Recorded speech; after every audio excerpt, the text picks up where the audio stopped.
Hello everyone. So a second appearance for me in a matter of probably a week or two. So expect to see my face a little bit more in videos as I'm trying to get a little bit more involved. And I've also started developing like my own kind of channel. Like I've done a banner and things getting ready for it, and that'll be called the Dad Diaries. And basically it's going to be videos to try and help the dads out there that may not feel comfortable with filming or even being a dad. It's very hard.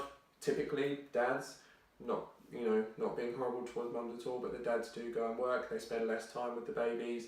When they then get that little ounce of time with them, it's difficult, and I'll be honest. So we thought we would do Aria's like 9-month update video so that you guys can see how she's been getting on, and also you can see my input as well, because as you can probably tell through the other videos if you've watched them, I've not really had much of an input in them because I've just been so busy with working, and any time that I do get a spare I just spend with Aria and Holly. So. And if anything, like having this channel has been a hobby for me while I've been on maternity leave, and now unfortunately I'm back to work, so it's kind of going to be a bit of both of us doing it, because it just made sense for me to do it all before because I was around all the time. Yeah, exactly. So yeah, with regards to Holly's? Yeah. With regards to Aria's 9-month update, she's really starting to develop. She's doing really well with her food. She's really taking it down. She's letting us know when she's hungry. She's kind of settled into a routine that she has her breakfast, lunch and dinner between certain times. And we certainly do know about it, don't we, if we 100%. Haven't given her a dinner in time. The funny thing is though with Aria that she is a routine baby. Like I think she is a baby that needs to have routine because she enjoys it. But it's not just a series of events that she follows. Her body clock knows when to expect things. Yeah. So if she wakes up a bit later, obviously she has her breakfast a bit later, but normally as soon as she wakes up, change her nappy, bring downstairs, give her breakfast. And she normally wakes up about 7, half 7. And then she normally won't have a nap till about 10:30, 11, and that's when I give her a breastfeed. So you'd think, have a breakfast at 7:30, finish at 8, and you've got, what, 3 hours in between? Well, sometimes she'll sleep in till 8:30, and she's finished her breakfast by 9, but she'll still want that breastfeed at 10:30 or 11. So her body clock is like, well, this should be happening now, this should be happening now. I don't know if her body's like, I'm hungry, it's more, this is what should be happening, if that makes any sense. Yeah, definitely. And like she's just taking her food down really well. Big open mouthfuls, she's wafting it down, she's having. Also, I think what's been like real lifesaver for us is Holly's prepped a lot of meals, and they're in the freezer, and it's so easy because if you're going out for the day, you take it out, defrost, and then by the time it defrosts, it's normally room temperature. It's been in a warm car. When Aria eats it, it's not too cold for her to kind of pull her face. But typically she has, porridge and fruit or porridge and something in the mornings. Yeah. And then milk at about 11. And then she has lunch about 1 o'clock. Yeah. Sometimes 2. And then occasionally she'll have another breastfeed around 3, but she doesn't always have that. Yeah, and also lunchtime will be like a bolognese and pasta that's been like mixed up. It will be like mushed fish and vegetables, like tuna stuff. Well, I think because we started doing baby-led weaning, Aria has learnt how to chew, so the foods we're giving her doesn't have to be fully puree because she knows how to chew. So like when we give her pasta bolognese, I just cook the macaroni, and then once it's cooked, I just cut it up into like smaller sizes. So if she does swallow it, it's not too big that it gets no, that's great. And then she'll have sometimes she'll have milk in the afternoon, and then she'll typically have dinner between 4 and 5. Yeah. And then we're trying to get Aria to get used to what time bedtime is by either getting her into her pajamas at a certain time, which is typically a baby grow, and then she'll have milk at a certain time, or she'll have a bath, then she'll have her moisturiser, she'll sort of veg in her nappy for a bit, kind of air it out, let her body accept moisturiser. She's a baby that is happy when she's naked. Yeah, very happy. Like as soon as I strip her down to her nappy, she's like, she just loves it. Yeah. And then typically her bedtime is sort of 6, half 6. Yeah. And normally she's rubbing her eyes, so it's not a case of we're trying to get her to bed so that we can have more time together. She is tired at that time. Yeah. But when she naps during the day, she doesn't have long naps at all. Unless, not for us. If she's with her grandparents, then she'll have a nap for like an hour, which, is one of them things. As a parent, you don't always get the same as when somebody else looks after you, after your children. But yeah, and with going on to evenings and night time, Aria's still not sleeping through. Some nights she's really good, she'll only wake up once or twice. Some nights she's 5 or having 6. difficulty. But we do think that's a spin off the fact that she's got a molar coming through at the back of her mouth. Yeah, which is really early. And Because most babies don't get their molars till they're like between 12 and 15 months, but you can definitely feel it on one side. yeah, and to be 9 months old and have a molar come through when your gums are still, like, everything's growing, and that must be so painful for her. So we do understand it, and a lot of the time it's like comfort when she wants Holly in the night time, like a cuddle, a little bit of milk, and then she'll go back down because she doesn't really like dummies, which is obviously a downside for us. But I mean, some people say it's good because, oh, you know, it's good for her teeth, but sometimes I think, yeah, but I want some sleep because now I'm back to work. So as I've just started going back to work, Ryan's got a couple of days off, so he can look after her while I'm at work. But so Ryan's been getting up in the night with her, so I don't have to, but she doesn't stop crying until I go in there, and I just think, why? I think it's like a comfort thing. Like, you got to think, it's pitch black, it's just Aria and her mummy, nice and cuddled.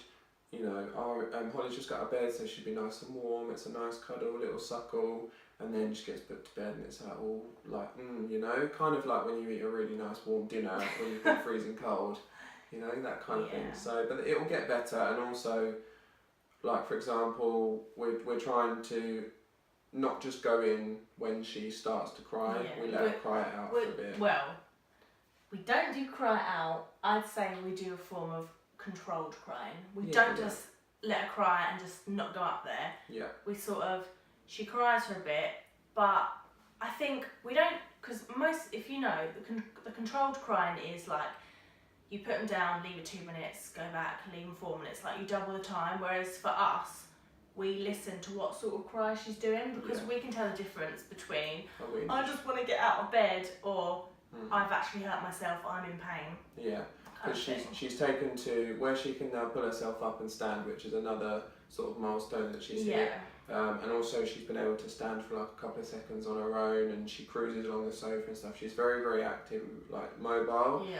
Because of that, she sleeps in like a grow bag. So on occasion she manages to pull herself up in bed and stand holding the railings, but because of the grow bag she slips and she has hit her head a couple of times. Yeah, like tonight. Yeah. All of a sudden we just heard this massive thud and then just a scream.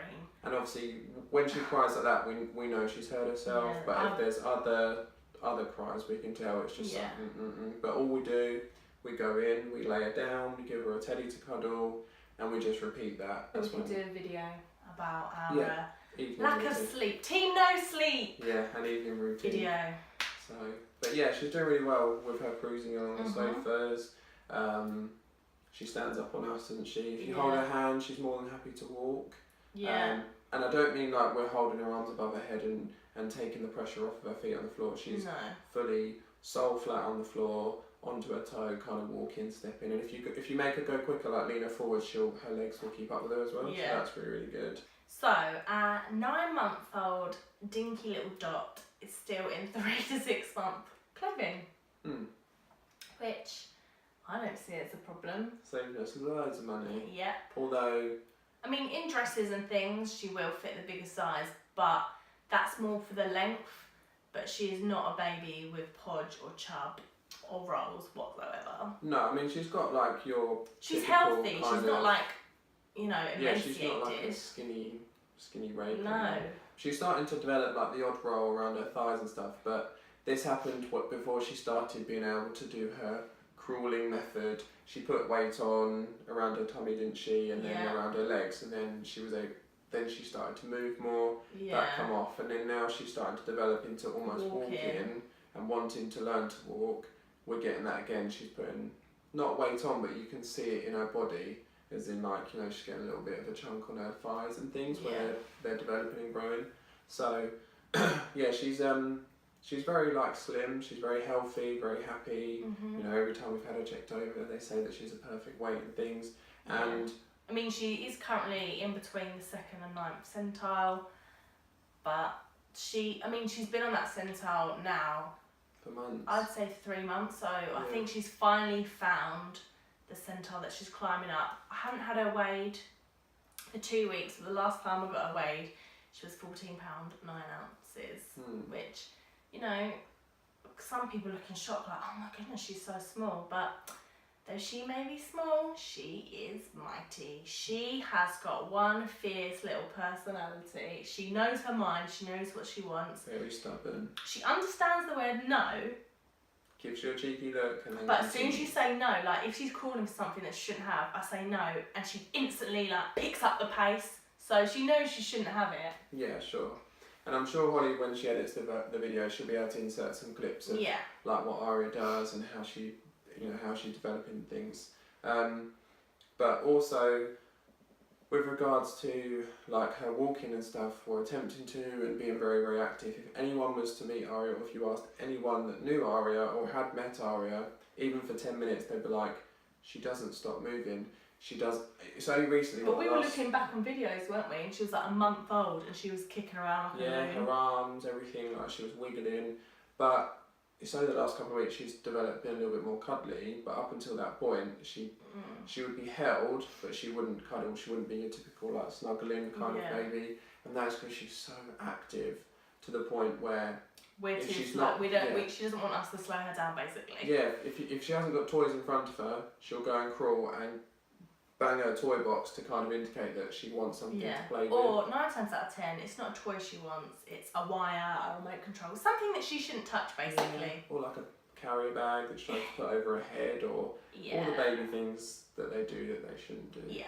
So, yeah.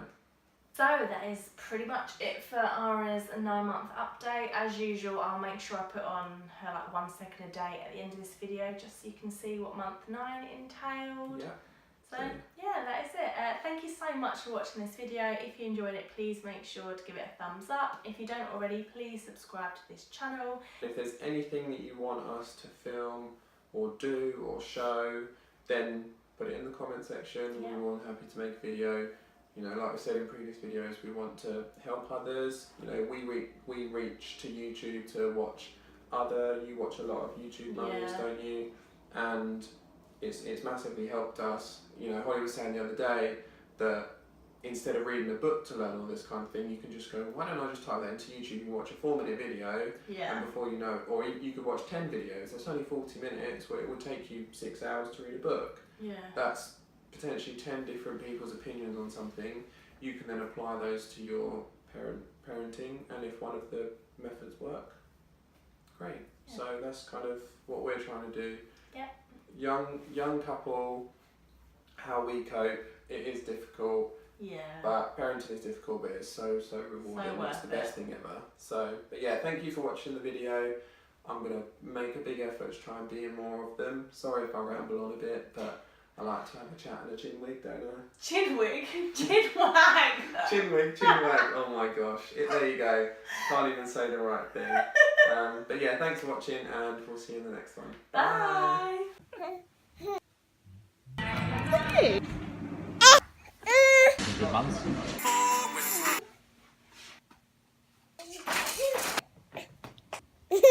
Aria! Don't. Okay. Hello. What do you think?